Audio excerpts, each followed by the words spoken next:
Hey everybody, it's Ellie. This is another episode where we are doing an interview. Today with us, we have Bekah. Bekah, say hi. Hi. Hi, Bekah. We love having Bekah here at the office. In a minute, I'm going to let her talk a little bit about what she does here for the agency. But first, I'm going to let Bekah tell us a bit about herself. So, Bekah, tell us a little bit about yourself. My name's Bekah. I grew up on the Gulf Coast and I moved up to Central Texas to finish school at Texas State University. I majored in criminal justice and corrections with a minor in forensic psychology. And after I graduated, I started volunteering here at the Crisis Center. And I volunteered for about 9 months. And then I got stuck here and I'm still here. And it's great. Life's great. When I'm not here, I enjoy traveling and seeing the world because there's so much to see. I love going to parks. I love camping. I love being outside, listen to the birds chirp with my coffee and Music. yes, concerts. Love concerts. I love music and I love hanging out with my friends, even though I only have a couple of them. And Jolly Ranchers, but only a certain watermelon, flavor. only watermelon. She steals all of the watermelon. Yes. She got a stash that's just watermelon. Don't look at my second drawer on the right in the desk. And Andy's candies. Yes. I steal them all from You the do. staff lunches. She takes all of them. Yeah. Single, ready. That's okay. This is Bekah. So, Bekah does not like to interview. I dragged Not her at all. into this. A week of harassment. Yes, a week. I'm going to be doing a blooper reel, and we're gonna have a lot of Bekah in there. My whole life's a blooper. It's gonna be so much fun. Bekah, show me your shirt. Show me your shirt. Look. What's Why it y'all say? trying to test the Jesus in me? Yeah, I love it. It's awesome. Show me your shirt. That's my shirt. I actually really like that shirt. Yeah, this shirt I got because It's very Cinco de Mayo. it is, right? It's gonna be May. Yeah. It is gonna be May, and my Yeah. birthday's coming up. Justin, 30. it's gonna be May. Oh my god. That's what you have to do for my birthday. Can we get a cake with him saying that? With like his face and him saying that? Yep. Okay. And just replay that song all over and over and over again all day. It's gonna be awesome. Yeah, so I got this shirt because everyone here at work, like since I started, has always told me that my color scheme is like black and dark green. And that's about it, like just dark colors. And so I thought, well, this is bright. So That's probably why I liked it so much. 'Cause You're it's always bright. wearing black. yeah. So yeah. Fun fact about me, I don't like to stand out, even though my whole job is speaking in front of people. So, yeah. Okay. So, awesome. Thank you for letting us know about you. All right. So, tell us, what do you do here? What is your job title? What do you do? My job title is Crisis Response Advocate, and I do whatever they tell me to do. But I do sexual assault calls. I go on sexual assault calls. And what a sexual assault call is, we normally get like an actual phone call from either law enforcement, the hospital, a victim themselves, a friend of the victim, anybody just calling and kind of requesting an advocate to come either to, whether it's meeting at the hospital for a SANE exam or an officer asking for us to meet them at the police station or wherever.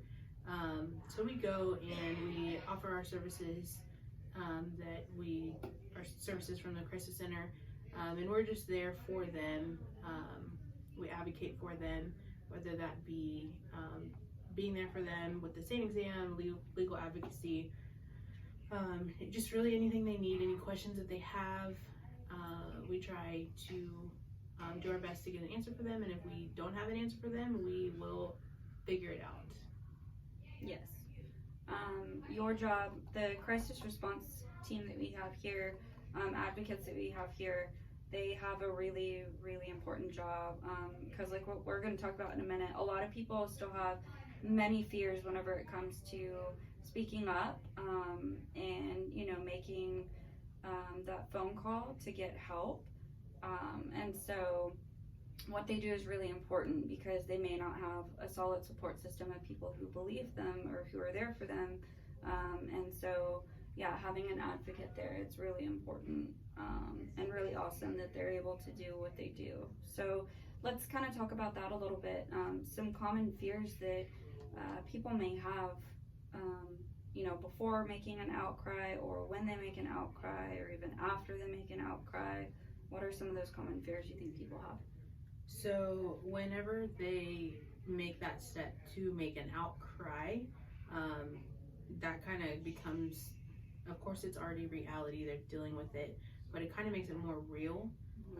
But there's the fear of judgment, fear of not being believed, fear of being seen as a victim, and some people do not want that label. Some people, they're strong and they're tough, and once you slap a label of you're a victim of sexual assault, they don't want to be seen as weak or less than. So yeah, definitely fears, and it takes a lot to make an outcry. Yeah, and a major thing that they do as well whenever they're there is let the victims know that you are not weak, and making that call. And even if you are a victim of sexual assault or domestic violence and you haven't, spoken up to anybody, you are not weak. Letting people know that it does not mean that you are weak at all. There is nothing wrong with you. It is not your fault. And whenever you do reach out for help, that's something that they really try to let the victim know. There's nothing that could have prevented it. Right. There's nothing that you could have done or your parents could have done to do it. Nothing could have gone differently, out of your control completely. Right, exactly. Okay, so let's talk about that a little bit. We're going to kind of bounce around because I do want to go back to the victim blaming and stuff as well, because it is something that still happens quite a bit. And as y'all know, it's Sexual Assault Awareness Month, so we're focusing on a lot of that. But as far as family and friends go, or just the people who are there to support the victim after something like this happens, what do you suggest for them? Like, how can they actually help the victim in this situation, whether it's their family member or their friend? What are some things that they can do to actually help? So being there for the victim, being there for them, whether it's your daughter, your friend, your sister, your niece, your brother, your son, no matter who it is, being there for them, not doubting them, not questioning them, not making them tell their story over and over, because if they are going through this process, they have told their story multiple times, and you do not want them to have to keep reliving what they had to go through. Being there for them, definitely, like, no matter what, just let them know, like, I'm here for you, whatever you need, just tell me. 100% be there for them, and do not judge them. They definitely don't need any type of judgment. Right. And yeah, don't ask questions. They'll tell you what they want to tell you. Don't pry. Yeah. And I think always keeping in mind too that everyone reacts differently to trauma. And so, I think a lot of the time we expect people to cry and break down, and sometimes you don't see that at all. Sometimes it took a long time for me to see an emotional call. Yeah, sometimes you'll actually see where the victim is completely fine. Calm. Yeah. And then the people with them, like their support system, they're the ones crying. Yes. Yeah. And so always keeping that in mind. Some they've like normal conversations have laughed, and that's just their way of dealing with what's going on. Right. And sometimes that's what they need, is just a normal conversation. Yeah, because what happened is so abnormal. Yeah, and we do that a lot with families and even the victims themselves, like even during a SANE exam, like waiting, sometimes the families just need some type of distraction, because this whole situation has been just surrounded by stress and emotion, and sometimes they just need to talk about what kind of food they like or what kind of music they like, Yeah. just something else. Right, exactly. So, we are using the word victim a lot, and one thing that I want to point out is that, like, if you were a victim of domestic violence or sexual assault, you are not forever a victim. Like, yes, you're a victim whenever that happened, but after that, you're a survivor. You have survived something so incredibly traumatic, something that nobody should have to go through. And so just remember that you are a survivor. It does not mean that you are forever a victim of this horrible thing that has happened, okay? So one of, the things that I wanted to talk to you about, because I come across this a lot with the education that I do out in the community, is like people wanting to just ignore it, and it's kind of like, oh, it doesn't happen. Like, if I don't see it, if it's not directly happening to me, then I don't need to know about it. Like, a lot of people still don't want to know about it. Or whenever I do workshops for parents, I really don't get that much attendance, and what I get as far as feedback is like, it's a scary subject. People don't want to think about that happening to their kids. And one thing that I always say is like, but by remaining ignorant to something that is happening, because it is happening, right? How are we actually helping to keep our kids safe, or our family members safe, or our friends safe?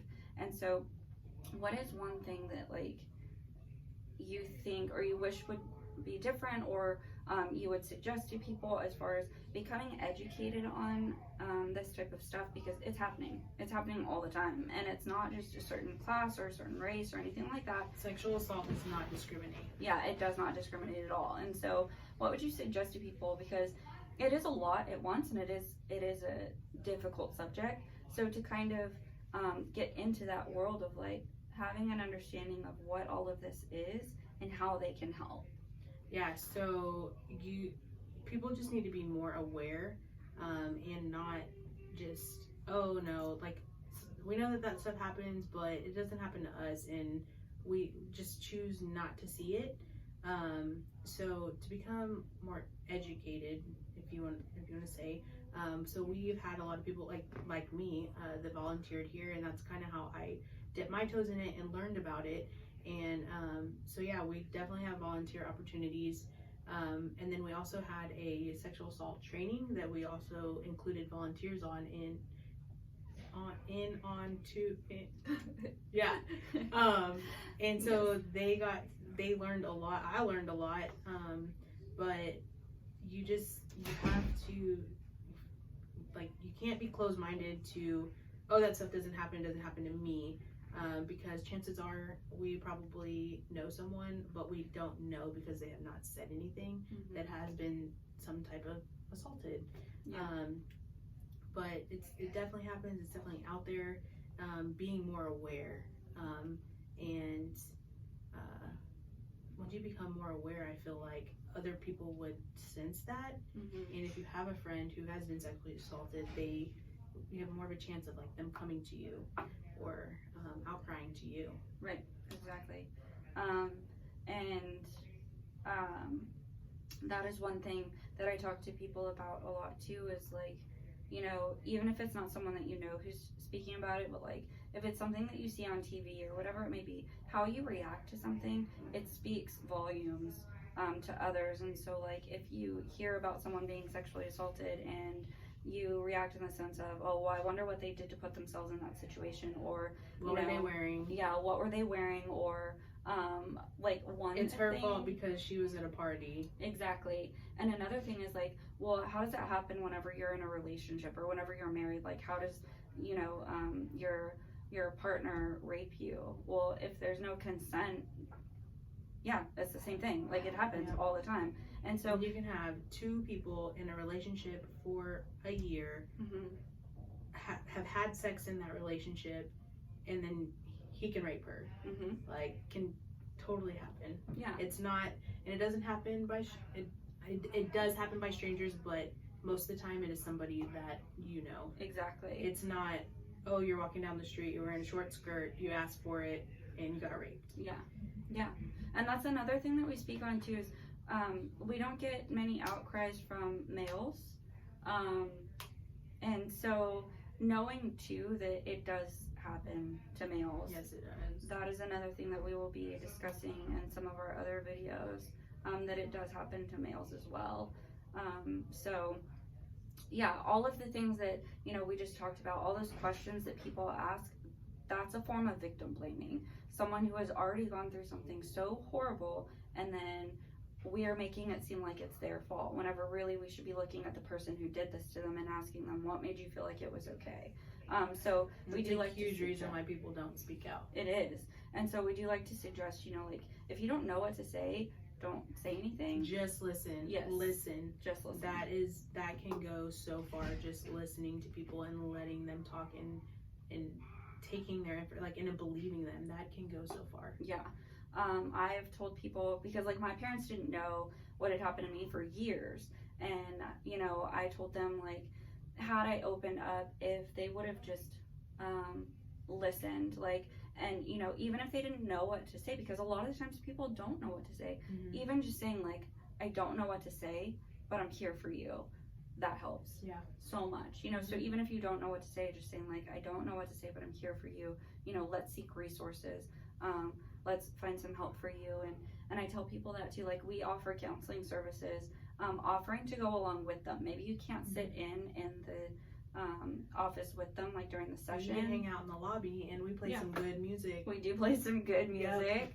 And so, offering to go through that with them, because they already feel isolated and alone. And so just offering to be there for them. And we talk about secondary trauma. It's hard for family members and friends who see people go through that and feel so helpless because you can't relate and you don't know what it feels like. But having that support, survivors having that support is so important. Right. Having that backbone to lean on someone is so important. Right. And like Gideon talked about in his interview, making sure that if you are that person, if you are that support system, making sure that you are taking care of yourself too. And whatever you're feeling, it is valid and it is okay. And so seeking counseling services as well is super helpful, because you can't help take care of someone else if you're not able to take care of yourself as well. And our counseling services are for secondary victims as well. Did you say that? Okay. No. Yes, they are for secondary victims as well. Right. And our services are free. All free. Yes, for exactly. survivors of domestic violence and sexual assault. Yes, exactly. So, Bekah, last question. Yes. Is there anything else that you think anyone needs to know about crisis response advocates, the process, like some common things that maybe people like have misconceptions about, or they just don't know about, or people you think that they would want to know before going into the process of calling law enforcement or a hospital or us or whatever it may be? Is there anything else that you would like to throw out there? So just definitely, like, going back to the listening, like, if you know someone or you have someone in your life that has spoken up, even if they have before, if it's something that's happened years ago, like, still checking in on them, and still, like, that it's very traumatic and it's something that they will deal with for the rest of their life, and not assuming that it happened because of something that they were wearing, or the situation that they put themselves in, or anything like that. Just kind of erasing your image of what sexual assault was, Right. and doing the research and educating yourself on what it actually is. That would be huge if more people did that, because it's definitely not what a lot of people think it is. Exactly. Yeah. Okay. All right. So as always, I'm going to put our phone number and our website. Feel free to reach out. We are still offering services. So if you are in a situation right now where you need someone to talk to or you need help, we are here for you. And round of applause for Bekah for doing something that she really did not want to do. We're super grateful. She did a great job. Yeah, you did awesome. So yes, again, questions, comments, anything, put it in the comments below. Find us on Facebook, on Instagram. Go to our website, give us a call, subscribe so that you can be notified every time we post a new video. And I'll see you guys next time. Bye. Bye.